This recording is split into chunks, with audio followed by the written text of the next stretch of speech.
যে বিজেপির এইসব কিছু লোকজন বলছেন কেন গীতা পাঠে মুখ্যমন্ত্রী এলেন না, তারা আগে উত্তর দিন। কেন দীঘার জগন্নাথ ধাম উদ্বোধনে, প্রভু জগন্নাথ দেবের মন্দির উদ্বোধনে আমন্ত্রণ থাকা সত্ত্বেও এবং বিজেপির নেতা দিলীপ ঘোষ যাওয়া সত্ত্বেও শুভেন্দু অধিকারী আসেননি, বিরোধী দলনেতা আসেননি?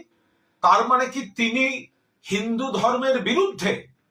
তো আপনারা যখন কথা বলবেন ভেবে চিন্তে কথা বলবেন। তো এখানে খুব স্পষ্ট কথা, আমরা গীতার বিরুদ্ধে নই, প্রশ্নই ওঠে না। গীতা আমাদের পরম পূজনীয় শ্রদ্ধেয়। আমরা জন্মসূত্রে হিন্দু, কিন্তু আমরা বাকি সমস্ত ধর্মকে শ্রদ্ধা করি, সম্মান করি।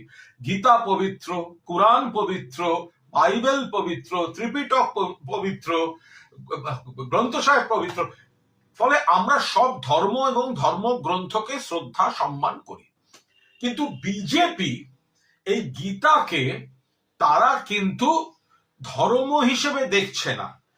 গীতা পাঠ এটা রাজনৈতিক কর্মসূচিতে, এবং কাদের রাজনৈতিক কর্মসূচি? বিজেপির রাজনীতির কর্মসূচি।